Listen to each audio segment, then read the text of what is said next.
Hi everyone, welcome back to another Ann-alysis. Today I'll be talking about the film Mystery Train, which premiered at the Cannes Film Festival on November 17th, 1989. It was actually nominated for the Palme d'Or. It is directed by the legendary Jim Jarmusch. Now, from childhood, I have called him Jim Yarmouche, so that's just how I'm going to say his name in the video. I don't know if it's actually the correct pronunciation, but he's like my cool secret uncle that doesn't know I exist. The film has a triptych format. I hope I'm saying that right. It means that it shows 3 consecutive stories that are linked together through a certain time frame or theme. The time frame of the 3 segments is connected through a gunshot and hearing Blue Moon sung by my husband Elvis Presley, which is played on the radio by the DJ voiced by the musician Tom Waits, who is in a lot of Jim Jarmusch films. The audience hears the radio and the gunshot at different points through each of the 3 different parts of the film, signifying that these 3 experiences all happened in the same night and morning. The first part of the film, called Far from Yokohama, follows a young Japanese couple played by Masatoshi Nagase and Yuki Kudo, and they're coming on the sort of mythical pilgrimage of sorts to Memphis, paying tribute to the origins of the king of rock and roll. Elvis Presley, King. Mitsuko idolizes Elvis, much like myself, and is very enamored with the idea of America, and she kind of romanticizes this very barren landscape that they come across. While June is much more of a Carl Perkins fan, as we soon see. Carl Perkins. Elvis. Carl Perkins. Elvis. Carl Perkins. Elvis. He also seems to be swept up by the idea of classic America, as we see him very clearly dressing like he's from the 1950s. After seeing Sun Studios, June and Mitsuko stay the night at the Arcade Hotel, which has Elvis portraits everywhere. ここにも.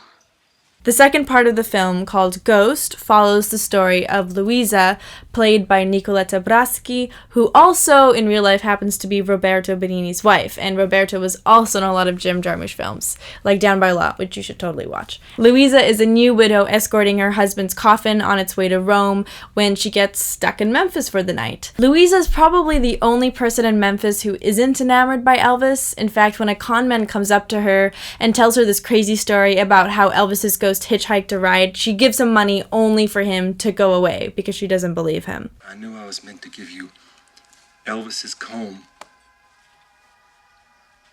A comb?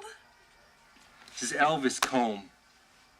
Luisa ends up staying the night at the same arcade hotel as the Japanese couple, along with a surprise roommate, Dee, who has just left her British boyfriend and is catching the train out of Memphis the next day. The last part of the film, called Lost in Space, deals with the character Johnny, played by the legendary musician Joe Strummer, who is part of the British punk rock band The Chains. Johnny is in fact Dee's ex-boyfriend. Steve Buscemi, who I love, plays a barber named Charlie, who is Dee's brother and also a friend of Johnny's, while Rick Aviles, I could be saying his name wrong, plays Johnny's other friend, Will Robinson. Johnny is very upset after his breakup and he's very drunk. He shoots a liquor clerk who made some racist remarks about his friend Will.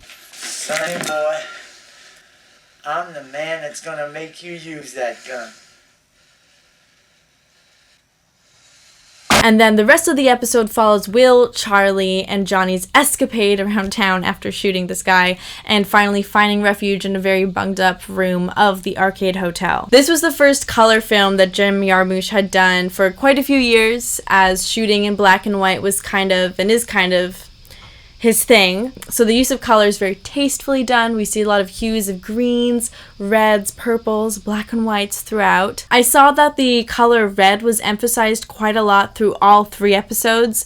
In the first, we see the Japanese couple's suitcase is red and it has that black and white handprints, which is very symbolic of different colors of race. Luisa has a red handbag that's basically on her all the time. The dress she wears has little red roses on it, and Johnny's friends drive around in a faded red pickup truck. We see shots that are held long after the action is over, or shots that the characters have actually exited a while ago and he's just holding the camera there. Jarmusch also discusses history of the blues and soul music in this film. During the Lost in Space episode, the three characters drive past what was once called the Mecca of soul music. It was called Stax, S-T-A-X. The building that it's shown in the movie is now very dilapidated with blocked off windows and graffiti upon it. Mystery Train gets us to kind of question the perhaps whitewashing of some of these style songs, such as the title song, Mystery Train. So the film is framed at the beginning and by the end by the song, but with two different versions. So first in the beginning we hear the 1955 Elvis version. Then at the end of the film we hear the much more melancholy 1953 version of Mystery Train,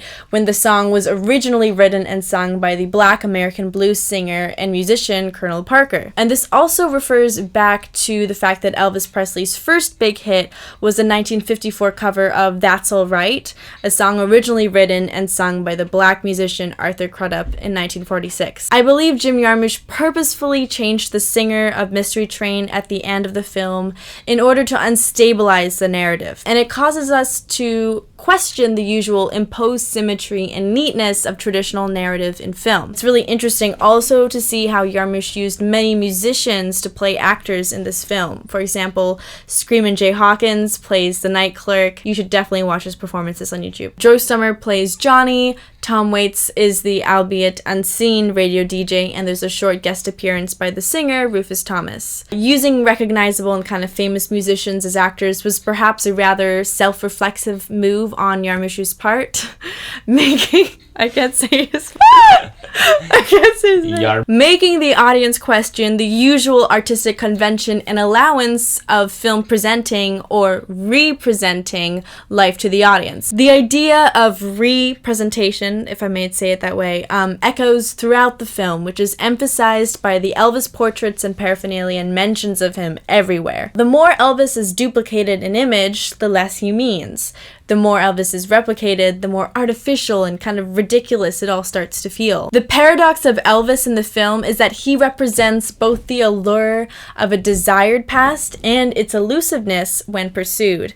And I can highly relate to this because I pursue a lot of dead people and they're all very elusive. And we can see how June is dressed in the past and how Mitsuko also idolizes someone who's dead and long gone. And they both have very highly symbolic American objects. June has his flashy lighter and cigarette behind his ear, and Mitsuko has her red lipstick and two very cheesy kind of like 50s slang words written on her greaser motorcycle jacket, which is Mr. Baby. Her English is evidently not good enough to perhaps understand what the words mean, especially together, but it is the symbol of each individual word in American culture that invokes her to write them on her jacket. We also see Johnny's character also constructs himself and his appearance based off images and materials of the past. I will touch briefly on Steve Buscemi's character. He plays this pale, quivering, very single and very afraid middle-class American man. He is kind of Jarmusch's symbolic scapegoat of a lot of certain men that are like him. His excuse to not go into a bar that has some black people in it, that Jarmusch pointedly called this bar Shades, relating to obviously shades of skin and to race. He says it's because this isn't really a familiar neighborhood for me, and Come on, Charlie, they let white folks in there. while it is the black character of Will that says he feels quote-unquote lost in space, he's stuck with his two white friends in a hotel after they just shot someone, it is really Charlie who is lost in space. He's stuck in a poor hotel, a white middle-class entrepreneur dragged down to the working class and watching all this racial drama unfold that he never wanted to be part of in the first place. Charlie is shot on the upper leg, kind of near the groin, symbolizing his potential impotence.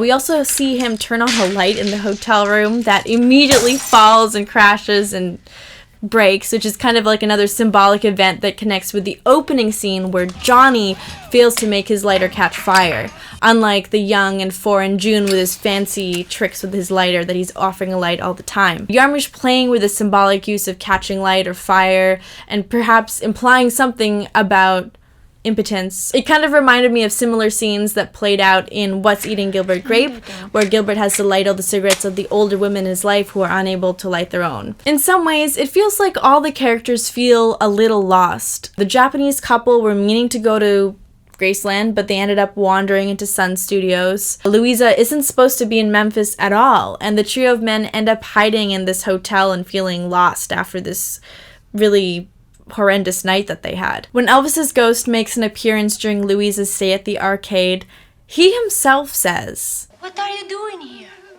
Well, I don't really know myself. No, really. Excuse me, ma'am. I must have got the wrong address or something.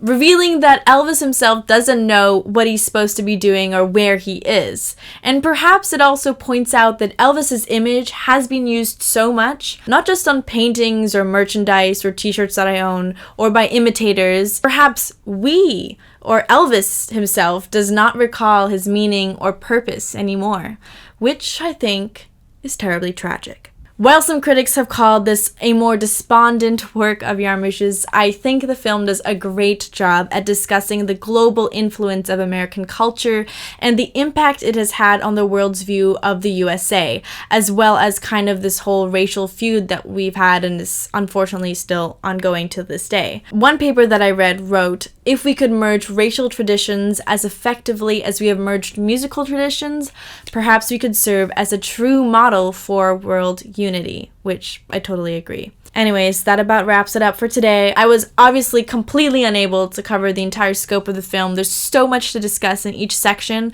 but hopefully my brief discussions kind of inspired you to watch it and draw your own conclusions of Mystery Train. Thank you so much for watching. Subscribe if you would like, and if you want to see more pictures of my face or of dead actors, you can follow me on my Instagram at Ann-alysis. Remember, don't go outside and socialize, just stay in and watch movies. Bye!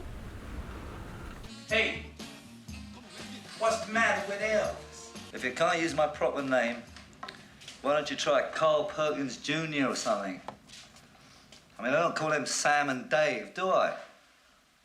Hey, man, my name is Dave.